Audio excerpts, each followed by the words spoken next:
Heart failure develop করলে সারা শরীরে পানি জমে যায় বা লাংসে পানি জমে যায়, শ্বাসকষ্ট হওয়া বা কাশি হওয়া বিভিন্ন উপসর্গ কিন্তু প্রকাশ পায়। উচ্চ রক্তচাপ বা হাই প্রেশার আমাদের শরীরে কি কি ক্ষতি করে? আসলে আপনি যদি দীর্ঘদিন অনিয়ন্ত্রিত হাই প্রেশারে ভোগেন, এই অনিয়ন্ত্রিত হাই প্রেশার আমাদের ব্রেনে, আইয়ে মানে চোখে, হার্টে, কিডনিতে এবং রক্তনালীতে ক্ষতিগ্রস্ত করে। যেমন আপনার যখন বারবার হাই প্রেশার থাকবে, এই হাই প্রেশারটা বা বেশি চাপটা আমাদের ব্রেনের যে রক্তনালীগুলো আছে সেই রক্তনালীকে প্রেশার দিবে, বারবার প্রেশার দিবে। বারবার প্রেশার খাওয়ার কারণে রক্তনালীগুলো আগে যেরকম সহজে বড় হইতো সেভাবে বড় হবে না, তারা আস্তে আস্তে হার্ড হয়ে যাবে, শক্ত হয়ে যাবে এবং অনেক সময় সরুও হয়ে যায়। ফলে সেখানে খুব সহজেই ক্লট বেঁধে যায়, বেঁধে স্ট্রোক করতে পারে। অথবা হঠাৎ করে যদি অনেক বেশি উচ্চ রক্তচাপ হয়ে যায় আপনার, তখন এই রক্তনালীগুলো ডাইরেক্ট ছিঁড়েই যাইতে পারে, মানে রক্তনালী ছিঁড়ে গিয়ে ব্রেনের ভিতরে রক্ত জমাট বাঁধে, ফলে সেখানে হেমোরোজিক স্ট্রোক দেখা দেয়।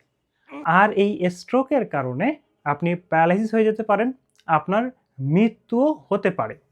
এরপরে এই উচ্চ রক্তচাপ আমাদের হার্টে কি ক্ষতি করে? আসলে আমাদের হার্ট এমন একটা অর্গান যেটা 24 আওয়ার্স পাম্প করে, মানে আমরা ঘুমালেও আমাদের হার্ট কিন্তু বন্ধ হয় না।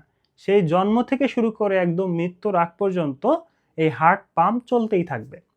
তো আপনার যখন উচ্চ রক্তচাপ থাকে, হার্টকে এই এত বেশি প্রেশারের বিরুদ্ধে গিয়ে কাজ করতে হয়, ফলে হার্টের যে মাসেলগুলো আছে এগুলো বড় হয়ে যায়।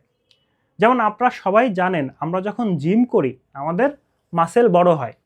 কেন বড় হয়? আমরা এখানে বেশি প্রেশার দিচ্ছি, চাপ দিচ্ছি, বারবার এটাকে ছিঁড়তেছি। অনুরূপভাবে যখন হার্টের উপরে বারবার অতিরিক্ত প্রেশারের বিরুদ্ধে কাজ করতে হয়, হার্টের মাসেলও বড় হয়ে যায়। আর হার্টের মাসেল বড় হয়ে গেলে অ্যানজাইনা বা বুক ব্যথা দেখা দেয়। একটা সময় গিয়ে হার্ট অ্যাটাকও হতে পারে। এছাড়া উচ্চ রক্তচাপের কারণে হার্ট নিজেই বড় হয়ে যেতে পারে। হার্ট যখন বড় হয়ে যায় আমরা এটাকে ডায়ালেটেড কার্ডিওমায়োপ্যাথি বলি। তো হার্টের মাসেল বড় হয়ে যাচ্ছে, হার্ট নিজেই বড় হয়ে যাচ্ছে, একটা সময় গিয়ে সেই হার্ট আর কাজ করে না, মানে আপনার হার্ট ফেইলিওর ডেভেলপ করে। আর হার্ট ফেইলিওর ডেভেলপ করলে সারা শরীরে পানি জমে যায় বা লাংসে পানি জমে যায়, শ্বাসকষ্ট হওয়া বা কাশি হওয়া বিভিন্ন উপসর্গ কিন্তু প্রকাশ পায়। এরপরে এই উচ্চ রক্তচাপের কারণে আমাদের কিডনির যে জালিকা আছে, যে জালিকার মাধ্যমে কিডনি রক্তটাকে পরিষ্কার করে, সেই জালিকা ক্ষতিগ্রস্ত হয়। ফলে আস্তে আস্তে কিডনিতে ক্রনিক কিডনি ডিজিজ দেখা দেয়। ক্রনিক কিডনি ডিজিজ যখন আপনার স্টেজ 4-5-এ চলে যাবে, তখন আপনার ডায়ালাইসিস ছাড়া কোনো উপায় থাকে না। আপনাকে হয় ডায়ালাইসিস করতে হবে অথবা কিডনি ট্রান্সপ্লান্ট করতে হবে। এরপরে এই হাই প্রেশারের কারণে আমাদের চোখের যে রক্তনালী আছে ওরাও ক্ষতিগ্রস্ত হয়।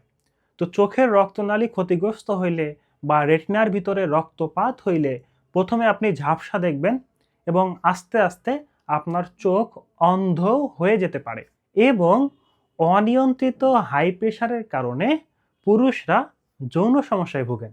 ইরেকটাইল ডিসফাংশন বা দ্রুত বীর্যপাত বা ধ্বজভঙ্গ এই ধরনের সমস্যায় ভুগে থাকেন, যার ফলে আপনার দাম্পত্য জীবনে বা পারিবারিক জীবনে কিন্তু কলহ দেখা দিতে পারে।